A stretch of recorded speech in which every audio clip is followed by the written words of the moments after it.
On today's show, oh yes, it's a real cold open. The Mavs advance. I'm Luka Doncic, and this is Locked On Mavericks podcast. Hey, Dallas Mavericks are NBA champions. Bang! Bang! It's good! And the Mavericks have won the game! If you don't believe, you shouldn't be here.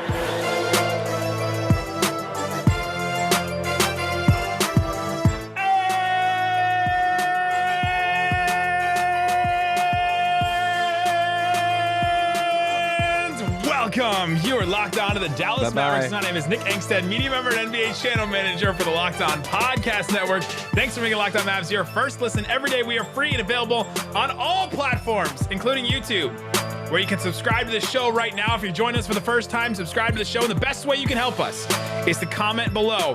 Comment Go Mavs below. Go Mavs. And joining me, as always, my co-host, writer, and contributor at Mavs.com, the series winning wonder, the One More Thing King. What you got for me, Isaac Harris?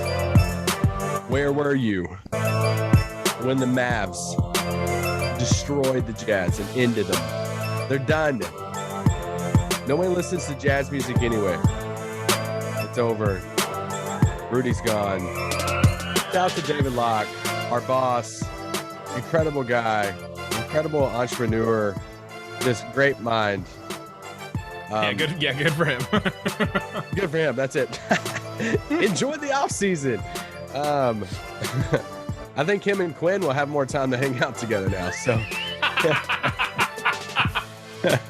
Quinn might be looking for a podcasting gig. So I was going to say, Quinn, you need some guest spots. You need to announcing the new co-host of the Locked On Jazz podcast, Quinn Snyder.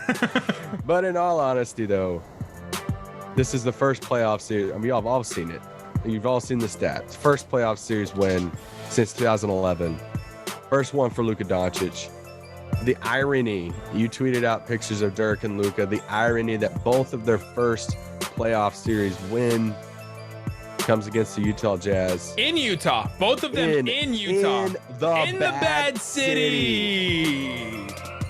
Let it ride. Let it ride. If you're not watching on YouTube right now, you need to watch on YouTube. Miss it out. Nick's just chugging the beer. It's past midnight. My voice is already gone. I smoked a couple cigars yesterday, so now my voice is already non-Mavs related. Non-Mavs related. And then I got to be somewhere at 6:30 here in about 5-6 hours. Oh, this next series is ruining Dallas production in just like in general, if you saw some of those times. But let's get into it. The Dallas Mavericks get their first playoff series win since 2011. Luka Doncic and company get their first playoff win. They finally get that monkey off their back. They get out from under the thing that was holding them down. And they do it against this Utah Jazz team, a team that had been underachieving all year, but was still the best offense in the NBA, that was still like a good team, a veteran team that had been, they'd probably been together and had more continuity than any team in the NBA, right? Yeah. I mean, well, yeah. I mean, they've been around for a bit, right? That's the whole story around the Jazz, is that they've been together too long and that it's stale now. It doesn't work and blah, blah, blah. They've tried it over and over again. So this Mavericks team that had changed their front office, changed the coach, sent out Kristaps Porzingis, brought in Spencer Dinwiddie, decided to, give Jalen Brunson a bigger role, and he took full advantage of it and changed a whole bunch about what their team was from last year to this year. You look at the lineups that the Mavericks were playing last year in the playoffs. It was like Luka and Tim Hardaway Jr. and Dorian and Porzingis, and like Boban was getting starts. Boban started 3 games last year against the Clippers. Yeah. That's how crazy it went. The Mavs have changed. Trey Burke playing a ton. The roster has not specifically changed a ton. I know we've talked about that a lot this year. But the playoff roster was so different this year. And that's how they got this win. They were able to go smaller. They were able to make the adjustment. And that third quarter in this game 6 was the epitome of, I think, of all of it. That first quarter was brutal. And yeah, I didn't want to start with that, but well, I say that because, I think some of us, including myself, had already written off the Jazz. I was firing off some jokes earlier in the day about the Jazz funeral tonight and all this. Did you see the Jazz t-shirts that they were giving out? Something about the noise, right? It was like embrace the noise or something like that, but they were all black. I was like, where are you guys? You like literally going to a funeral? Like why are they giving out black t-shirts? I mean, shout out to the Jazz fans though. They actually wear their t-shirts compared to Mavs fans. But Mavs fans wear their t-shirts. It's the same. We have to put up on the Jumbotron and basically they have to shame them into wearing them. Well, exactly. Also if the Mavs want people to wear their t-shirts, maybe they should make them out of a better material that doesn't like give me hives if I wear it for longer than an hour. But no, this going back to your continuity thing for the Jazz, they came out firing. They had some fire in their step. They didn't want to go out, and I was like, oh, okay. I thought they were to the tune of 21 first quarter points. But man, that third quarter happens, and once again, we see a Jason Kidd. You know, I'd say it's an adjustment, but more of just leaning into an adjustment he's tried before of leaning into that 3-guard lineup. And to me, it was the defense. I mean, you just take a look at the one stat I thought that was just so telling in this game was points in the paint. Points in the paint for the Utah Jazz. And you just look at the first quarter. The first quarter, what, they had 12? I tweeted this out. They had 12 first quarter points. Second quarter, they had 22 points in the paint in the second quarter. That's like a number that some teams have in a whole game, 22 points in the paint. Third quarter, 6 points in the paint. Like they just completely went back to what was working for them. Fourth quarter, the Jazz went back to 14 points in the paint, but that third quarter was the one that was key and the one that they won. They went back to what had been working for them. Don't let any penetration in the paint. You look at the Jazz first half shot chart. It was all around the rim, like literally 5, 6, 7 feet away from the rim and threes. It was like a Daryl Morey special, right? It was like it was a sprawl ball special in the first half for the Utah Jazz. The Mavs were just letting them get to the rim. Donovan Mitchell, I think he was 5 of 5 from 2-point because all he had to do was just go to the rim and his long arms just get right to the rim and finish. And the Mavs were letting anything penetrate. And then in the third quarter, they're like, we're going to stop that. We're going to stop that. We're going to wrap it up. They added some protection to the paint there. And it was crazy at one point that both teams went so small. It's a little late over here in Dallas. Both teams went so small, and it gets cold in Utah, so they went small, and they had Eric Pascal they shriveled up a little at the 5, and Dallas had Dorian at the 5, and it was like both teams just embraced small ball and said, we're just going to go all offense here. Like we're just going to put shooters out here. We're going to put space. Donovan Mitchell was getting to the rim at ease. Dallas was getting 3-pointers. It was just, hey, let's just forget the bigs. I mean, Dwight Powell, sorry, bro, played 10 minutes in this game. Played 2 minutes in the third quarter. Yeah, and it's just what both teams went to. This is the part of the playoffs that I love. I love seeing adjustments and coaching stuff and matchups and all that. And Dallas just out small balled them. And do you know who played the entire third quarter for the Jazz? The only player that played the entire third quarter for the Jazz. When the Mavs went on their run, the Mavs had 36 points. The Jazz only had 19 points. Who was on the floor? Chris Vernon will love this. This is a stat I should probably just send to Chris Vernon. Probably. Rudy Gobert played all 12 minutes for the Jazz in the third quarter. That's when the Mavs went on their run. And then they went small. 36-19 was the point. And then they went small in the fourth quarter. And they were able to catch up a little bit. It was just wild to me that they didn't go to that. I talked about it with David on our crossover yesterday. I just never understood it. Gobert played 12 minutes. He only had 2 rebounds in that quarter. He was minus 17. He didn't have any blocks. He just scored 1 point, or he scored 2 points on 2 free throws that he took. I think the Mavs even hacked him on that one. But it wasn't enough of an impact, and it didn't give the Jazz what they needed offensively to be able to win this game. And they just kept sticking with Rudy Gobert. And that was honestly, that ended this season for the Jazz, and it may end what their team is. But the Mavericks made the right readjustment. I don't even think it's an adjustment. It was just like a readjustment. It was like they just tightened their belts and was like, all right, we're just gonna go back to the thing that we have been doing before that worked for us, and not allow paint penetration. Just force everything to be mid-range, and then and stop them from taking a million threes. And it'll work out for us. The numbers will work out in our favor, and they did. Dallas lost the rebounding battle tonight by 11. So I don't have the stat. I was going to try to pull it up, what the total rebounding matchup for the whole series. Well, they lost by 19 the first like 3 games. So yeah, I'm going to go out on a limb and say Utah won the rebounding matchup pretty good. So shout out to all the people out there who were clamoring over this rebounding stat for this entire series of, if Dallas wants to have a chance in the series, they're going to have to, close that rebounding. Nah, bro. Even the offensive rebounds, Jazz had 11, the Mavs had 3. Dorian had a really big rebound late in the game. I thought Josh Green had a big offensive rebound at one point in the game, but other than that, I didn't think there was too many big moments like that. And you mentioned points in the paint, 54-36 for Utah. It only took that third quarter.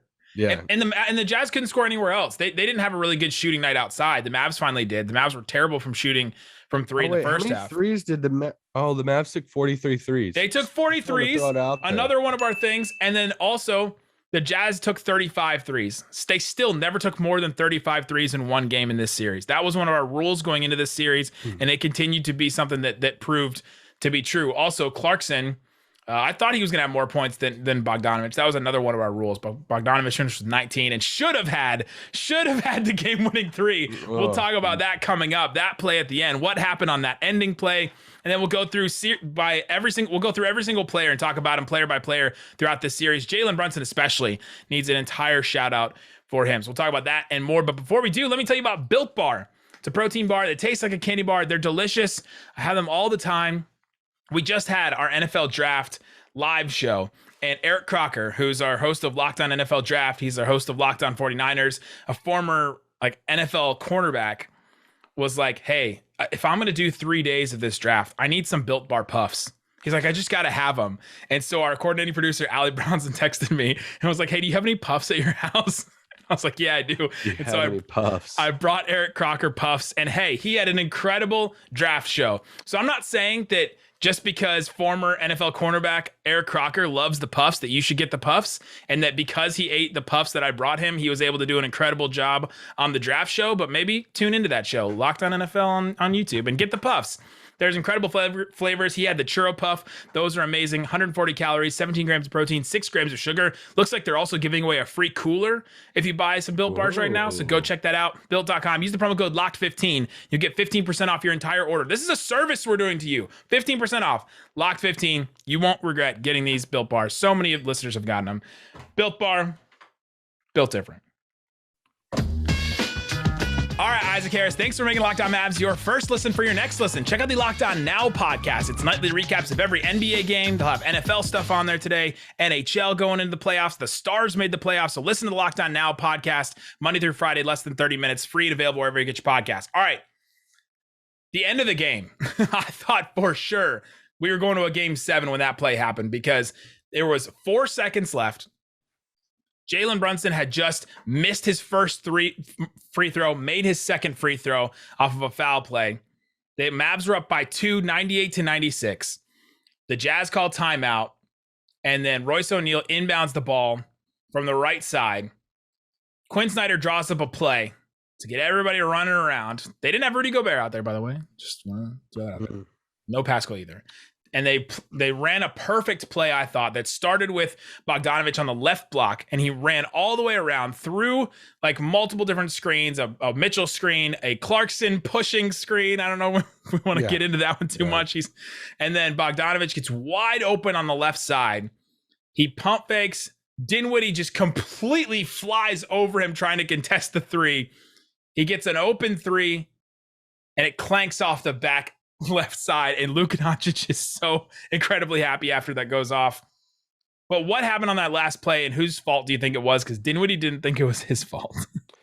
Well, I think it's good because LeBron didn't tweet about the Mavs. So way to go. Good job, LeBron. Thank you for the restraint. This is why Bojan missed. But did that ball not hang in the air for like an hour? Forever. It was like the Space Jam shot. The good one.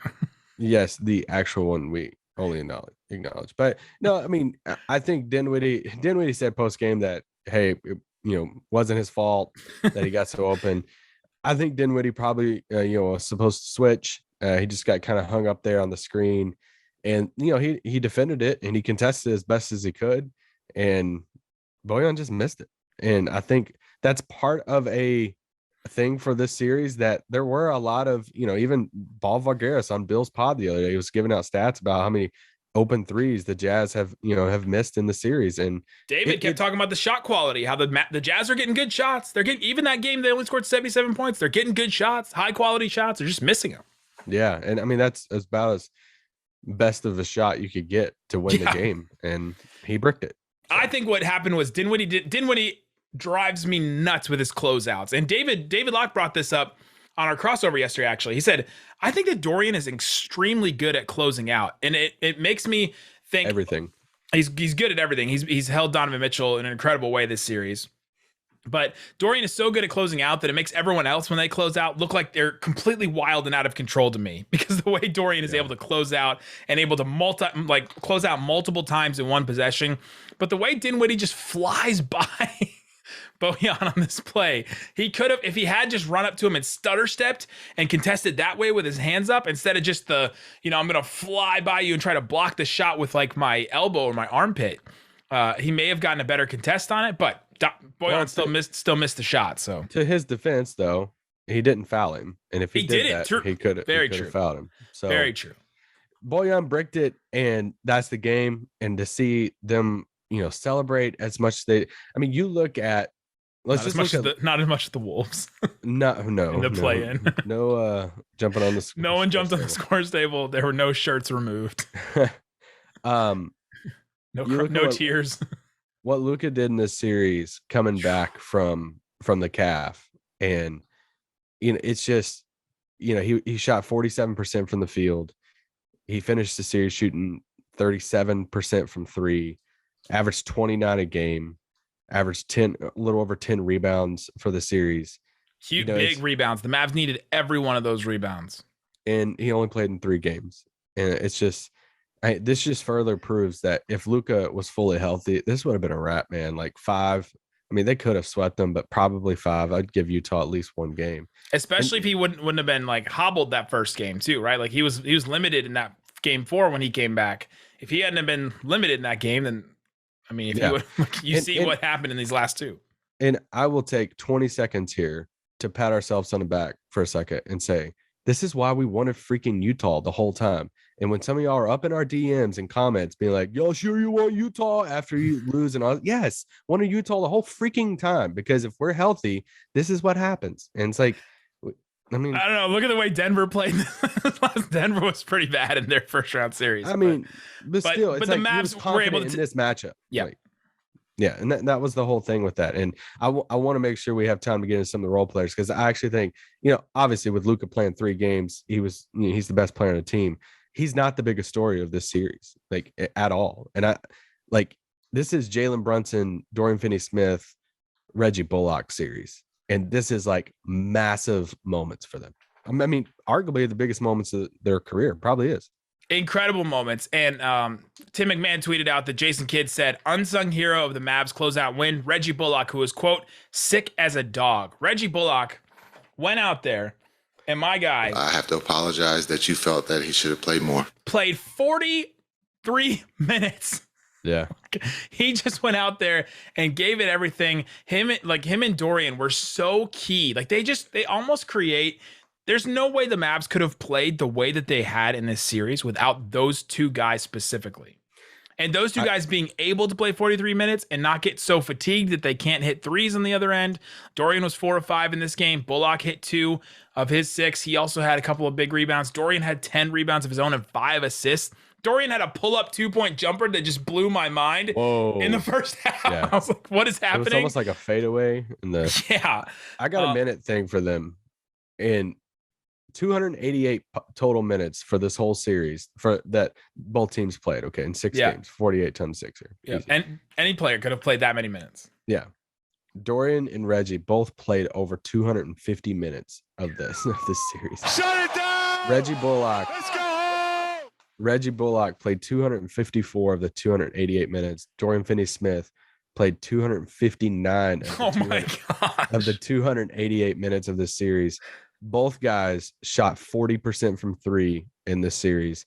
Dorian Finney-Smith, the primary defender on Donovan Mitchell in this series. Yes. Donovan Mitchell, 53 of 133 shooting in this series, 39, right at 40% from the field.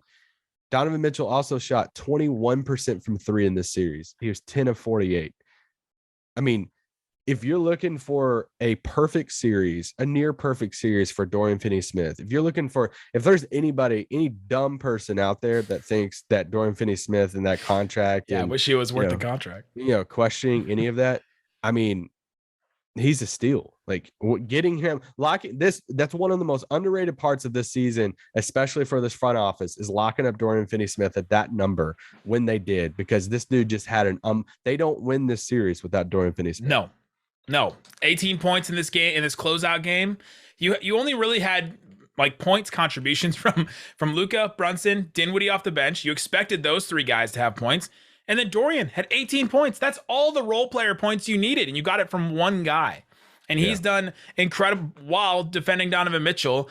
And Donovan Mitchell had a really good, pretty good first half. In the second half, he only had 10 points. Donovan Mitchell this whole series has had one really good half and then a terrible half. And this was his terrible half, and it happened to come in the time that the Mavericks needed it, because Dorian Finney-Smith has just been so good on him. And he's done an incredible job. He's worth every single penny of the contract. And coming up, another player that's going to be worth a lot of money, get a big contract. We need to give shouts to, because this could be the Jalen Brunson series as well. Talk about Jalen Brunson and how he matters so much, and how he changed he completely changed the narrative on himself as a player. Talk about that coming up. But before we do, let me tell you about BetOnline. BetOnline, the best place to go check out all the odds and lines and stuff. They have so much stuff for football, for the NFL draft. There's lines all the time. We're tweeting them out at Locked On Network on Twitter, so go check all those out. But let's see if they don't have Mavs Suns up just yet. They have Bucks Celtics. Celtics minus 215 favorite. Ooh. They have the Grizzlies Timberwolves still, since that one's not over yet. Grizzlies minus 650 favorite. That's the only two series they have right there on BetOnline. But if you want to look at anything else, they have NBA draft stuff already in the first round. Jabari Smith going number 1 overall on that one. Go check out everything on BetOnline. Check out the website, betonline.net. See everything they have to offer. It's BetOnline. BetOnline, where the game starts. All right, Isaac Harris. I almost said changing the way we talk sports. What was that from? I think that was way different ad read. Jalen Brunson was incredible this whole series. And I know that there's a lot of new listeners today. And so for the listeners that are back with us, appreciate you. I'm going to do this one more time. And I don't know how many more times I can do this. But at Media Day, we had a table. I'm doing it. I have to. Doing it again. I'm doing it. Hey, do you still have that Dennis Top Shot?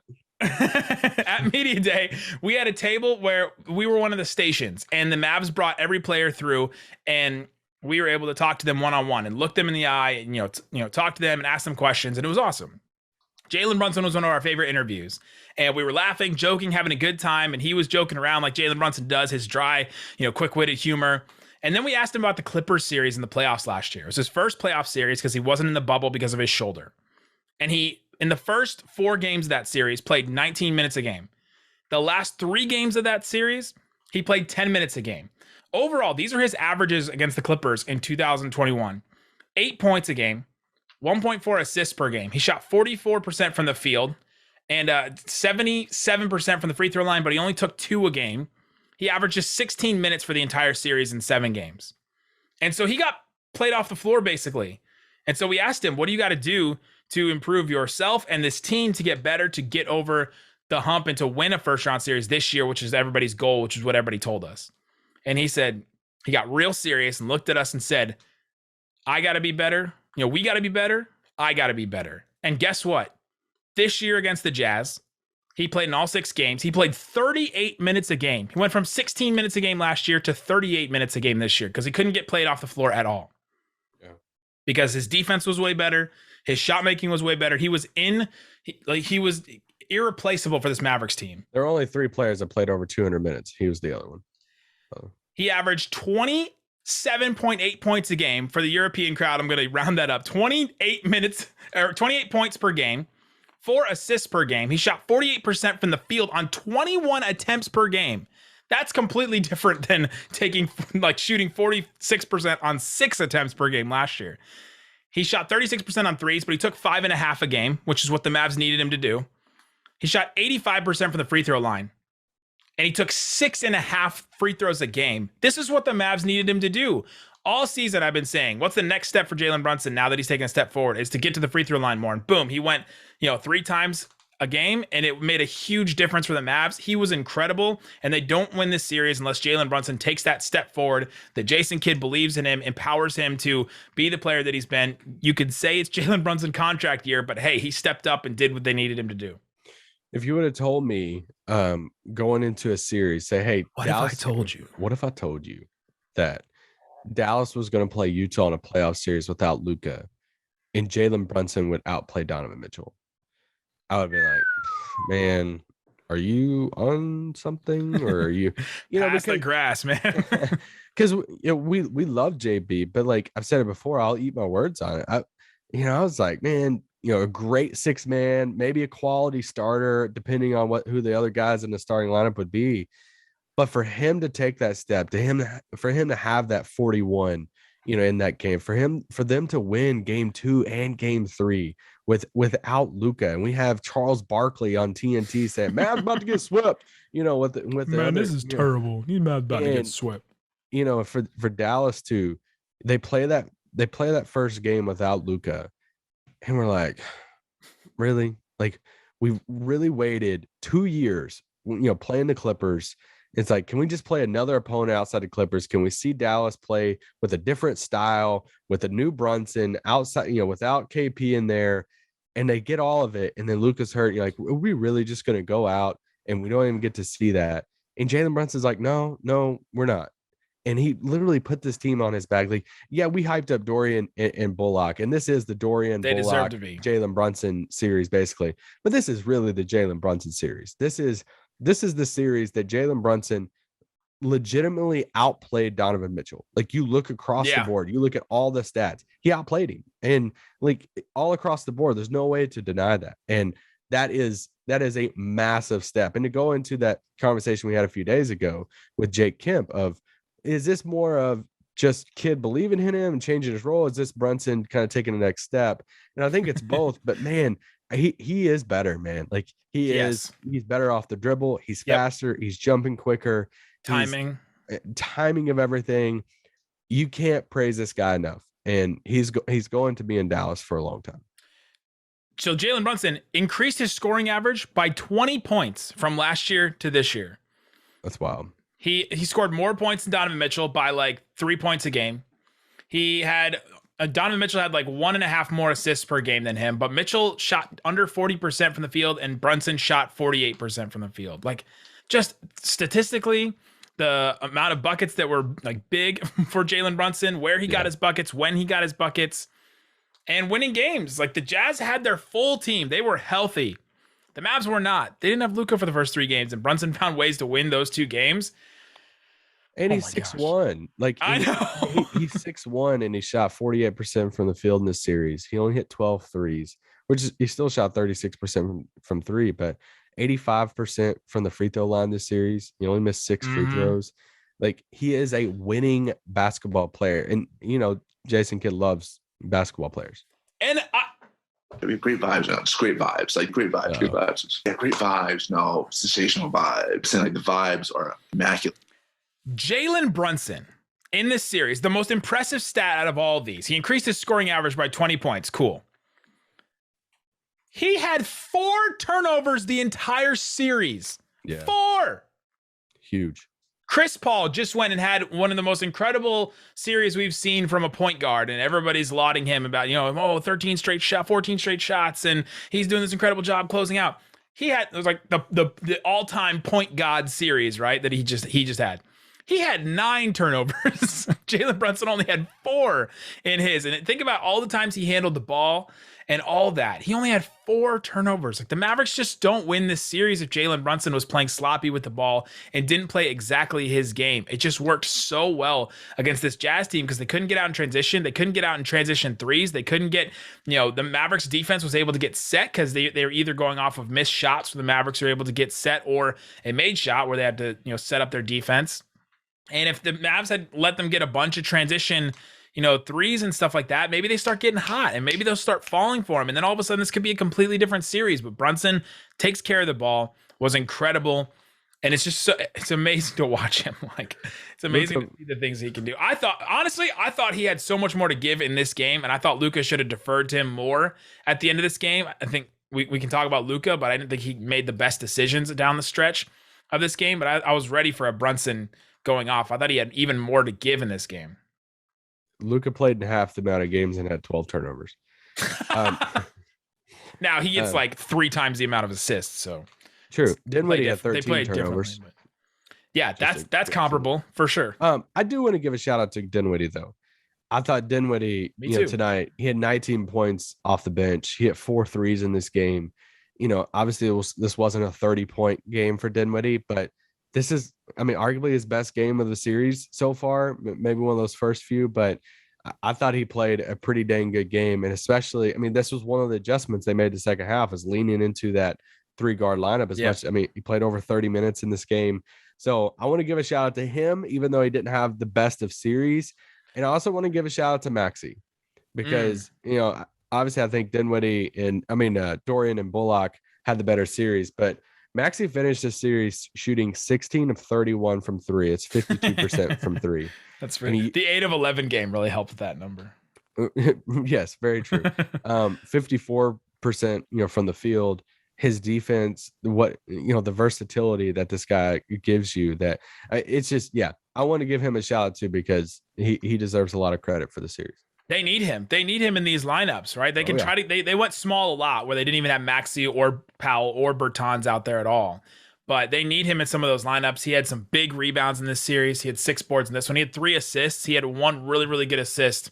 He hit Brunson in the corner, I think, when he was breaking a trap because Luka got trapped a ton in this game. The Jazz were going after Luka a lot in this game, so Maxey needed to be really good and sharp on the ball. When he was getting, and he didn't get in foul trouble. He totally could have gotten foul trouble in this game if he was trying to swat stuff and he wasn't being disciplined, but he was really disciplined under the rim defensively. It was allowed him to keep in the game, and the Mavs definitely needed him. Back to your Dinwiddie point. Game 2, the Mavs win. He has 17 points, 6 assists. Game 3, they win. He has 20 points, 6 assists, and 3 steals.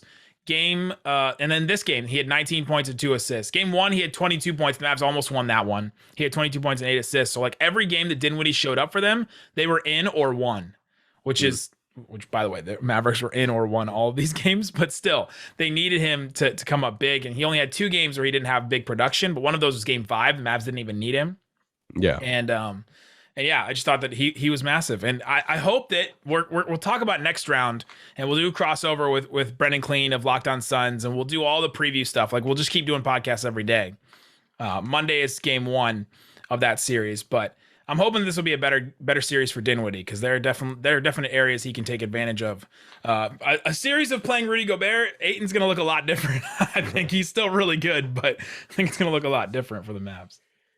I want to bring it full circle back to the defense too, because I think their defense, there's a lot of storylines for the series of Brunson, the role players, but their collective defense this series of holding this team. Yes. This is another game they hold them under 100 points. The best offense in the league. But just looking at the series, they averaged 113 points per game in the regular season. I just want to point that out one more time. 117 points per 100 possessions, and literally 113 points a game. The Mavs held them under 100 points a bunch this series. And just that game plan, we had Mike Shedd, longtime assistant coach for the Mavs, on this pod right before the series starting. He's like, you got to force them to take 2s. You got to get them off the 3-point line. And that game plan worked to a T this series. You look at across the board, not only did they not attempt, they were averaging 43s a game. They never attempted over 35, like we said at the beginning of the pod. But look at the percentages across the board. This is 3-point percentage for Utah across the board. Mitchell, 21%. Bojan, 33%. No, just kidding. Mike Conley, He got me on that one. 20% from three. Royce O'Neal, 28% from three. Like, this sucks. You know, the only one is Jordan Clarkson at 38%. Like that, He balled out in this series. He did. But is that not like what? That was what David Locke told us before the series. We said, who would, if Bojan Bogdanovic or Clarkson score more points, who is that better for? We just asked who's going to score more points in this series. Oh, yeah. And he volunteered that information of, hey, we're like, who's going to score more points, Bojan or Jordan Clarkson? He was like, well, I hope it's Bojan, because that means, you know, basically good things. They're getting open shots, whatever, compared to if it's Jordan Clarkson. And was that part of the game plan? Probably not, to just give Jordan Clarkson buckets because he just torched them. But once again, there's some things that you can't do everything. And when it comes to points in the paint, when it comes to the rebounds, when it comes to Jordan Clarkson, it's like, yeah, you lost those, but you were better than all the others. And that's why you won this series in 6 games, and it should have been like 5, maybe 4. There it is. Thanks for making Locked On Mavs your first listen. Let's send you out with this. Luka Doncic.